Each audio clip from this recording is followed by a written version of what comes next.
누가복음 17장입니다. 20절 말씀부터 35절까지 좀 깁니다. 한 절씩 우리 교독하시고 35절 말씀은 함께 읽겠습니다. 말씀 속에서 우리에게 주신 하나님의 음성을 또한 들으시기를 바랍니다.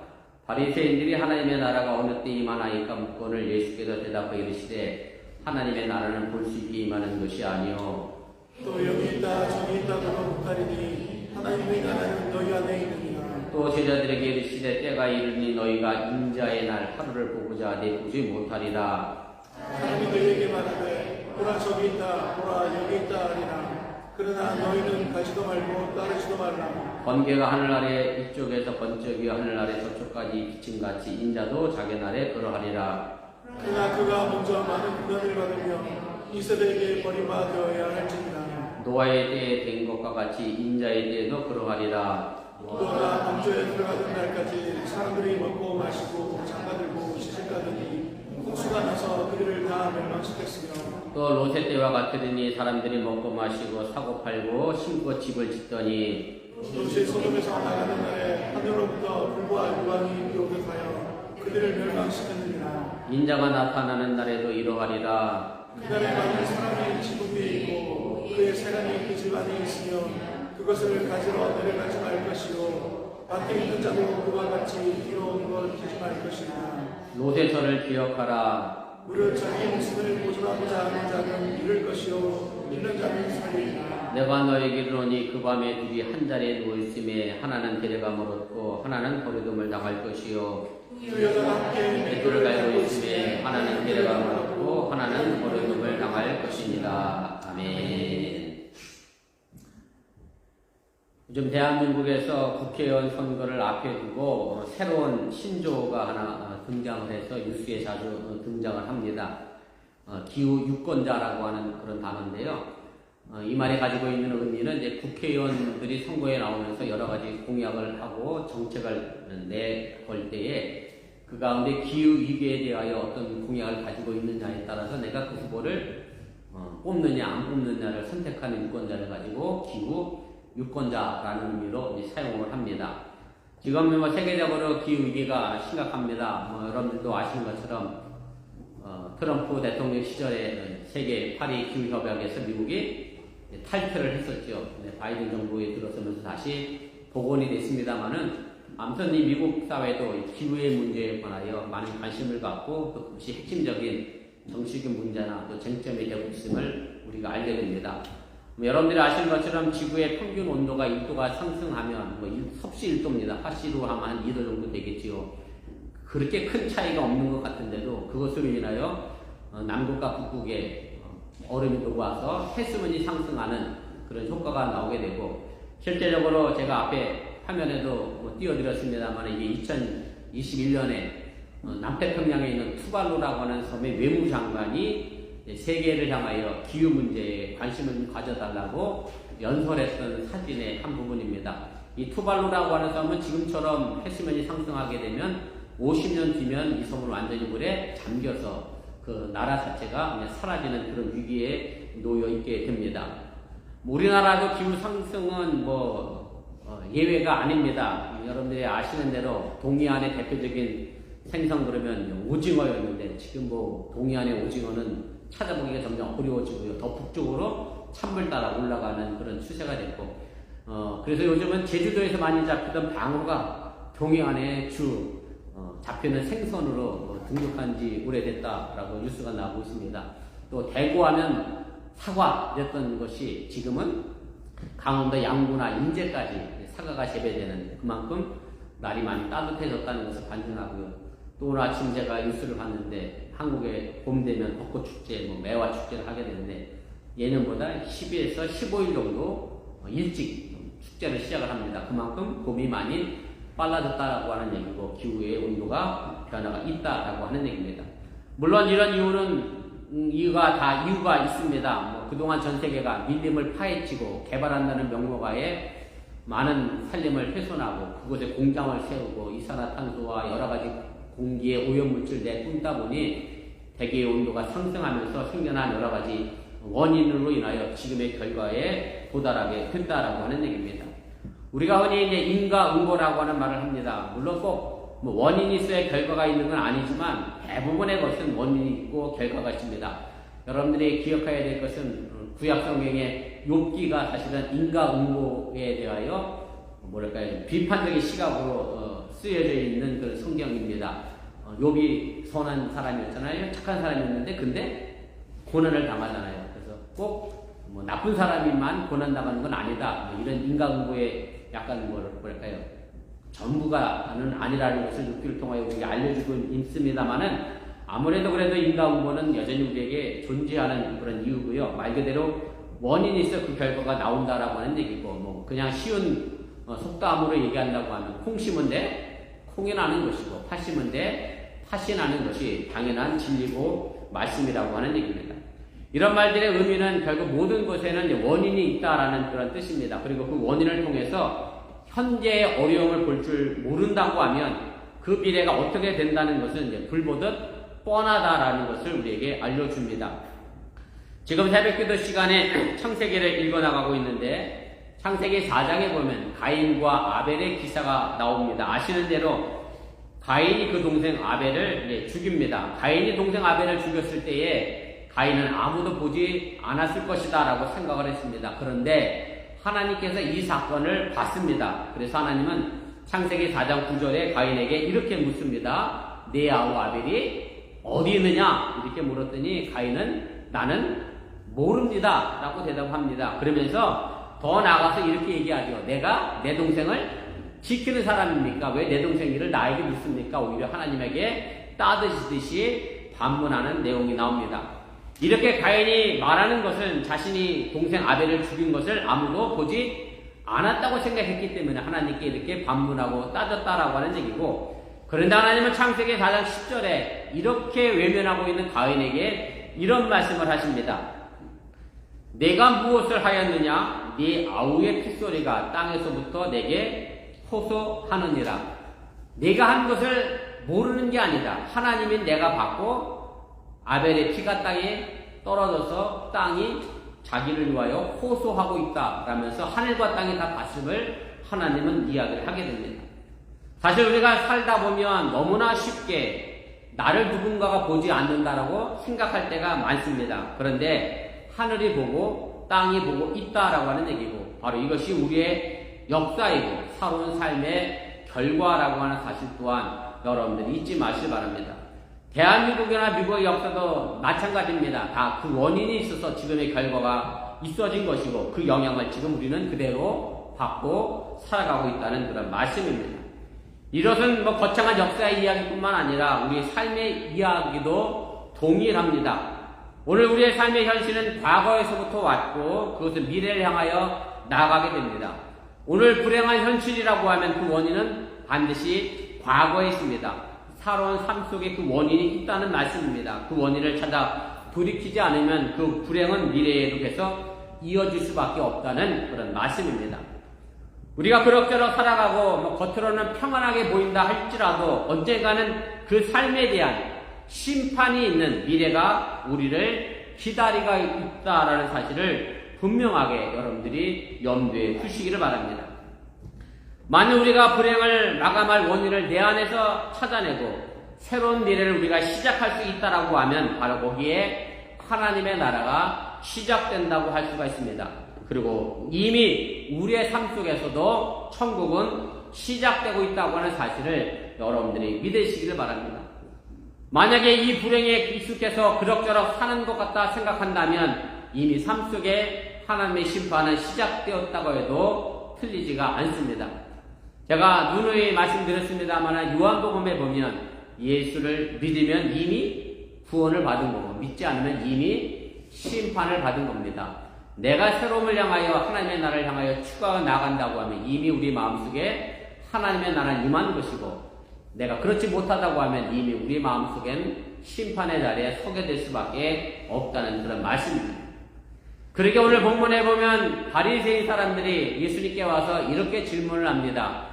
하나님의 나라가 언제 임하겠습니까? 팔레스틴 땅에 하나님의 나라가 언제 만들어지겠습니까? 라는 질문을 하는데 이 질문에 대하여 예수님은 조금 엉뚱한 대답을 이렇게 하십니다.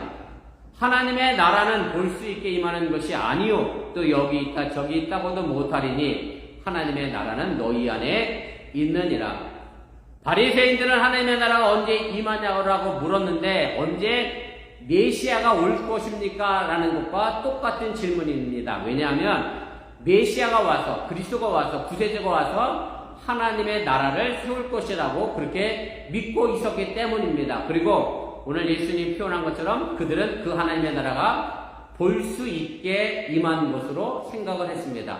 더 쉽게 말씀드리면 정치적으로 육체적으로 로마 제국을 몰아내고 자신의 나라의 땅에 자유를 허락하고 독립을 허락할 메시아, 그 메시아가 와서 하나님의 나라를 다윗 왕조처럼 만들어 세울 것이라고 믿었기 때문에 하나님의 나라 언제 임하느냐는 메시아가 언제 와서 우리를 정치적 독립으로부터 해방시켜 줄 것이냐를 묻고 있다라고 하는 말씀입니다.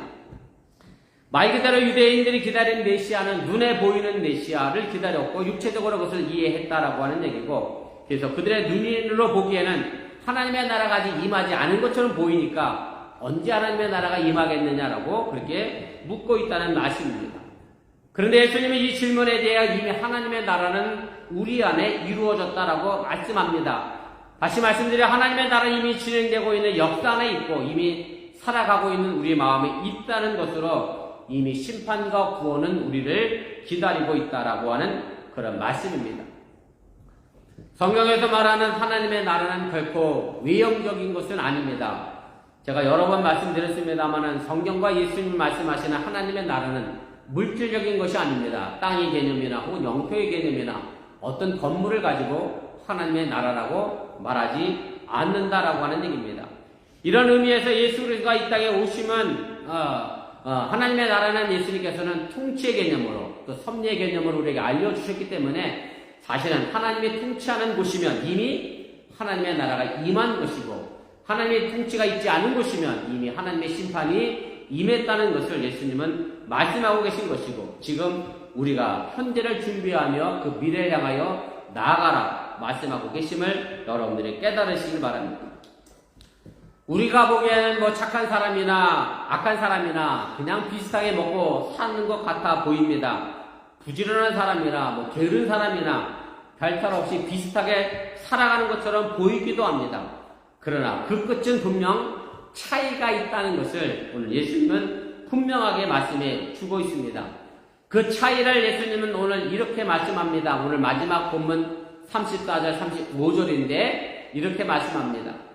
내가 너에게 이르노니 그 밤에 둘이 한 자리에 누워있음에 하나는 데려감을 얻고 하나는 버려둠을 당할 것이요 두 여자가 함께 맷들을 갈고 있음에 하나는 데려감을 얻고 하나는 버려둠을 당할 것이니라. 둘이 똑같이 누워 잠잤는데 한 사람은 하늘나라에 갔고 한 사람은 땅에 버려졌다. 두 여자가 똑같이 일을 하고 있었는데 한 사람은 하늘나라에 갔고 한 여자는 버려졌다라고 이야기합니다. 그것은 그 앞에 원인이 있게 이런 결과가 나온 것이지 아무런 뜬금없이 하나님 마음 내키는 대로 누구를 선택해서 하늘나라에 데려갔다라고 얘기하는 것은 아니라라고 하는 얘기입니다. 이 말씀의 의미는 삶의 끝은 반드시 온다라고 하는 얘기고 우리 인생의 밤은 반드시 온다는 것을 우리에게 알려주고 있습니다. 많은 사람들이 인과응보에 대해서 회의적인 시각을 가지고 계신 분들도 있습니다. 제가 앞서 서론에도 말씀드렸습니다만은 왜냐하면 실제적으로 우리들 눈에 보기에 선한 사람이 말 그대로 잘 먹고 잘 사는 것 같지 않고 오히려 더 힘들게 사는 게 선한 사람의 모습이고 얍삽하게 살고 악하게 살고 살아가는 사람이 오히려 더 잘 사는 것처럼 보이기 때문에 인과응보에 대하여 생각을 잘 하지 못하고 그저 인생을 어떤 삶을 재수나 운명의 팔자로 맡기며 살아가는 사람들이 의외로 많다라고 하는 사실입니다. 그러나 우리 크리스찬들은 이런 삶에 속지 마시기를 바랍니다. 그리고 우리의 삶은 결코 또한 우리를 속이지도 않습니다. 그래서 사도 바울은 이 말을 갈라디아서 6장 7절에 이렇게 분명하게 말씀합니다. 스스로 속이지 말라. 하나님은 업진여김을 받지 아니하시나니 사람이 무엇을 심든지 그대로 거두리라. 심은 대로 거둔다라고 하는 것은 정말 변할 수 없는 진리라고 하는 얘기입니다. 쉽게 말씀드리면 시험 공부 안 하고 시험을 100점 받겠다라고 생각하는 것은 잘못된 일이라고 하는 얘기고, 콩을 심어놓고 팥을 거두기를 바란다라고 하는 것도 잘못된 것임을 우리가 분명하게 알아야 하고 깨달아야 한다는 그런 말씀입니다. 여러분들이 지금 착하고 선하고 그리고 부지런하게 크리스찬으로 살아가고 있다라고 하면 지금 당장 내 눈에 어떤 결실이 보이지 않는다 할지라도 그것 때문에 불평하지 마시기를 바랍니다. 더 나아가 내 삶이 왜 이렇게 공평하지 못하냐라고 불평하지도 마시기를 바랍니다. 분명 하나님은 그 일에 대하여 선하게 우리에게 갚아주실 것임을 여러분들이 믿으시기를 바랍니다. 그래서 사도 바울은 우리에게 이렇게 권면을 해줍니다. 갈라디아서 6장 9절 말씀인데 제가 조금 쉬운 표준 세번역으로 읽어드립니다. 선한 일을 하다가 낙심하지 맙시다. 지쳐서 넘어지지 않으면 때가 이를 때에 거두게 될 것입니다. 반드시 우리의 인생의 선한 열매는 거두어지게 되어 있고 하나님은 우리에게 그렇게 갚아주실 것임을 약속하고 있음을 여러분들이 잊지 마시기 바랍니다. 그런데 문제는 오늘의 삶과 마음에서 우리가 그 미래를 읽어낼 수 있느냐 읽지 못하느냐에 달려 있습니다. 구약성경에 나오는 하나님의 예언자들은 결코 미래를 내다봤던 점쟁이들은 아닙니다. 무슨 말씀인가 하면 제가 여러 번 말씀드렸지만 예언자 그러니까 우리나라 사람들은 하도 점치는 사람들이 많아서 미래일을 내다보는 사람이 예언자라고 생각합니다마는 히브리서의 성경에 나와 있는 예언자는 결코 미래일을 예견하는 사람을 예언자라고 말하지 않습니다. 구약성경의 예언자는 히브리어로 나비라는 단어를 사용합니다. 이 말의 동사형은 나부는 예언하다라고 하는 뜻을 가진 동사가 아니라 대신 말하다라는 뜻을 가지고 있습니다. 그래서 예언자라고 하는 사람은 미래를 말하는 사람이 아니라 하나님 대신 말하는 사람이 바로 구약성경의 예언자라고 하는 말씀입니다. 우리나라로 번역한 이 예언자가 사실은 한문으로 쓰여 있어서 더 그런 오해를 낳는 것도 사실이기도 합니다. 한문으로 보면 이렇게 돼 있죠. 우리 시대는 5편이라고 그랬는데 요즘 5편은 없겠죠. 한자 사전이라고 했겠죠. 5편에 보면 이 예자가 뭐라고 되어 있냐면 미리 예 되어 있습니다. 그리고 말씀 원자잖아요. 그래서 마치 미래의 말을 하는 사람처럼 한문이 되어 있는데 그런데 이 미리 예자가 조금 더 다른 뜻도 있습니다. 1번, 2번, 3번, 4번쯤 가면 맡기다 예로도 쓰입니다. 그래서 이렇게 쓰인 예로는 우리가 은행에 돈을 예금한다 혹은 뭐 예치한다 할 때 이 예를 똑같이 쓰는데 그 뜻은 미래라는 뜻이 아니라 맡기다라는 뜻을 사용하고 있습니다. 그래서 구약성의 예언자는 미래일을 내다보는 사람이 아니라 하나님의 말씀을 맡아서 대신 전하는 사람이 예언자이고 그래서 하나님 말씀 안에서 역사와 삶을 바라보고 미래를 내다보는 사람이 바로 예언자라고 하는 사실을 여러분들이 깨달으시길 바랍니다. 그리고 또한 우리가 하나님 말씀 안에 있으면 우리가 그 말씀 안에서 우리 자신의 미래를 보고 우리 역사의 미래를 당연히 보게 된다고 하는 사실 또한 여러분들이 믿으시기를 바랍니다. 오늘 우리가 읽은 본문에 보면 그 미래를 본 사람과 보지 못하는 사람이 비교되어 우리에게 소개되고 있습니다.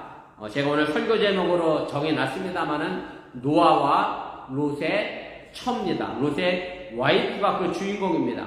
결론적으로 말씀드리면 노아는 미래를 볼 줄 알았고 롯의 와이프, 롯의 처는 미래를 보지 못했습니다. 세상이 악이 가득 찼을 때 노아는 요새와 같이 맑은 봄날씨에 산 위에다가 방주를 만들었습니다. 바닷가가 아닌 산에 만들었으니 동네 사람들이 보기에 좀 이상하게 봤을 겁니다. 제가 육수한테 물었더니 미쳤다라고 얘기합니다. 바다에 배를 안 만들고 산에 만든 사람은 미친 사람입니다. 노망이 들었다든지 알츠하이머에 걸렸다든지 치매에 걸렸다든지 노아가 나이는 제정신이 아니구나 더위 먹었구나 이런 놀림을 받았습니다. 그럼에도 불구하고 노아는 산 위에 방주를 만들었습니다. 그리고 그 동네 사람들은 아무것도 일어나지 않을 것이라 생각하며 일상의 삶을 이렇게 살았습니다. 오늘 본문 27절인데 노아가 방주에 들어가던 날까지 사람들이 먹고 마시고 장가들고 시집 가더니 이렇게 되어 있어요. 제가 일부의 뉴스한테 물었어요. 동네 사람들은 뭐하고 살았어? 그랬더니 어떤 아이가 이렇게 대답합니다. 놀고 있었어요. 딱 놀고 있었습니다. 시집가고 장가고 먹고 마시고 일상의 삶을 그냥 사는 거죠. 자기들이 하고 싶은 대로 말 그대로 놀고 싶은 대로 놀고 살았습니다. 말 그대로 세상 별거 아니라는 듯이 일상의 삶을 살았다라고 하는 얘기고, 그리고 산 꼭대기에다 배를 만들고 있는 노아를 아마 이상한 사람이라고 많이 비웃고 놀렸을 것이라고 하는 얘기입니다. 그러나 노아는 봤습니다. 악으로 가득 찬 현실의 세계를 보았고 그 악으로 가득 찬 세상의 종말을 보았습니다. 그렇기 때문에 하나님께서 산 위에 배를 만들라라고 하는 그 말씀에 순종하여 심판을 대비하고 준비하였고, 그가 홍수 심판의 그 가족과 인류를 구원해내는 일을 해냈다고 하는 사실을 여러분들이 깨달으시길 바랍니다. 그러나 롯의 처는 악으로 가득 찬 소돔과 고모라에서 멸망을 보지 못했습니다. 사실 롯의 처의 세상도 노아 시대와 별반 다르지 않았습니다. 오늘 28절 말씀에 보면 그대로 제가 읽겠습니다. 롯의 때와 같으리니 사람들이 먹고 마시고 사고 팔고 심고 집을 짓더니 똑같이 노아 시대와 살았습니다. 그러나 하늘에서 불과 유황이 비오듯 내려와 멸망이 닫혀오게 됩니다. 롯의 처는 이러한 심판을 보고도 소돔과 고모라에서 잘 먹고 잘 살던 때를 기억하며 그 소돔과 고모라를 도망치다가 뒤에 남겨두고 온 고귀하고 귀한 것이 생각나서, 아까운 것이 생각나서, 세상의 물질이 생각나서 뒤를 돌아보다가 하나님의 말씀대로 소금 기둥이 되어 버렸습니다. 그런데 여러분들이 많고 많은 기둥 가운데 왜 하필 롯의 처가 소금 기둥이 됐을까를 생각해 보신 적이 있는지 모르겠습니다. 소금이라고 하는 것은 변하지 않게 하는 성질 때문에 그렇습니다. 신약 성경에도 예수님 보면 소금을 두고 서로 화목하라 그랬습니다. 소금은 변하지 않는 성질 때문에 화목함도 변하지 않으라고 우리에게 그렇게 말씀해 주고 있는 겁니다. 이 롯의 처는 변하지 않는 삶, 세상의 삶 그대로 살아왔기 때문에 소금 기둥으로 그대로 굳어졌고 심판과 멸망에 파묻혀 있을 수밖에 없었다라고 하는 얘기입니다. 노아와는 사람 과거 속에서 방주를 만들었습니다. 하나님의 나라가 이미 그 안에 있었기 때문에 그런 방주를 만들 수 있었다라고 하는 얘기입니다. 그러나 롯의 처는 그것을 보지 못했습니다. 아마 롯의 처 마음속에 하나님의 나라가 임했다라고 하면 그는 뒤를 돌아보지 않았을 겁니다. 그러나 그의 마음속에 세상이 있었기에 심판의 자리에 소금 기둥으로 변해버리고 말았다라고 하는 얘기입니다. 사실 우리의 삶은 그렇게 복잡하지 않습니다.